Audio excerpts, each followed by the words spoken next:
बिस्मिल्लाहिर्रहमानिर्रहीम अस्सलामुअलैकुम या अली हक हैदर। उम्मीद करना जी तुसीं सारे भरा ठीक हो ते अल्लाह ताला तुहानूं सारिआं नूं ठीक रखे जी। ते अज तुहानूं पाकिस्तानियां दी जनाब कारस्तानी विखाने कि इन्हां नूं कोई भी जिहड़ी सहूलत है ना, जिहड़ी इन्हां नूं सहूलत दित्ती जांदी है ओह नहीं इन्हां नूं देनी चाहिदी। इन्हां नूं उल्टे ना त्रप्पड़ मारने चाहिदे ने। यह जनाब तवें वाली हल है। जगह लोकेशन मैं नहीं दस सकदा, इलाका मेरा अपना जाती है। ठीक है, यह वेख सकते हो हल आई है एन जी। इस बंदे ने जी हल है रोड ते चाड़ी। ठीक है, यह तुम सूरत हाल वेखो रोड की, यानी कि रोड पुट कत्ता है। रोड अगे भी तुहानूं पता जिन्ने कि जोगे होंदे ने साडे बने। तो मजीद यार जे असां साडी सहूलत वास्ते वे ते असां अगर हिफाजत नहीं करनी तो किन्ने करनी। तू मामे हाँ इनू टायर लगे होंदे ने, टायर ला लैनी भी अग लग गई सी भी जेड़ा भी इनू इंज ही खड़ना सी।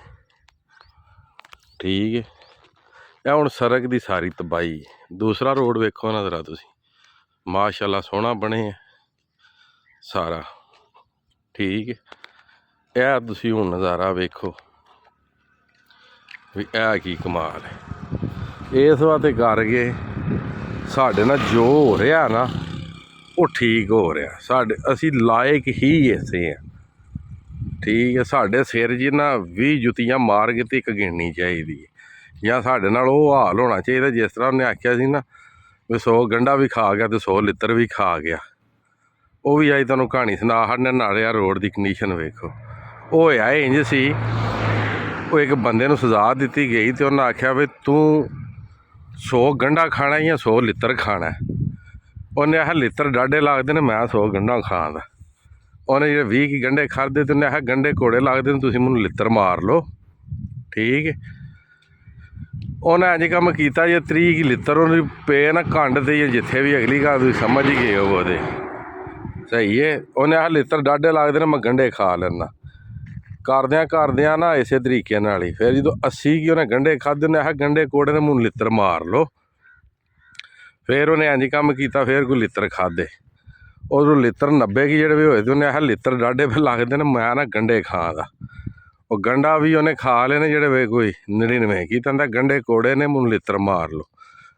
और जो लित्र पे आंदा नहीं एक गंढा रह गया मैं वो खा लेना। लित्र भी पूरे हो गए तो उधरों गंढे भी पूरे हो गए। वेखो यार की इस कौम ने अगे जाना। असी अपनियां लत्तां आप ही वढ़ने आ पे। चलो सारे तो नहीं, सारे तो नहीं, मजीद विच यार जेडे कुछ बंदे ने ना वो इस अपने मुल्क दी आप ही लत्तां वड्डन लगे ने। ठीक है, तो लिहाजा अपने आप नूं भी बचाओ, अपने मुल्क नूं भी बचाओ। ठीक है, अपनी भी हिफाजत करो। तो जो तुसीं अपनी हिफाजत करो तो दूसरिਆਂ ਦੀ आटोमैटिकली हिफाजत हो जाएगी। यह समझ लो कि असां इहदी हिफाजत आप ही करनी। टुट जे एक गल लैदा मगर हुण कम से कम ये उत्ते असीं तवे ते ना चलाइए। मजीद मैसेज मेरा हुण पता नहीं किनू सही लग्या तो किनू गलत लग्या। मजीद मैं गुजरदा सा पिया, मैं वेख्या ठीक है माहौल, मोटरसाइकिल खलवाया तो मैं आख्या बई यह तुहाडे नाल शेयरिंग करदे आ। अज दी वीडियो अज दा व्लॉग करना खत्म। अल्लाह ताला तुहानूं भी मैनूं भी सारिआं नूं नेक हिदायत दे। नैक्सट वीडियो आने तक ज़्यादा ज़्यादा अपना ख्याल रखियो, अपनी खास दुआवां च मैनूं याद रखियो। तो मिलने जनाब किसी नैक्सट वीडियो के नाल।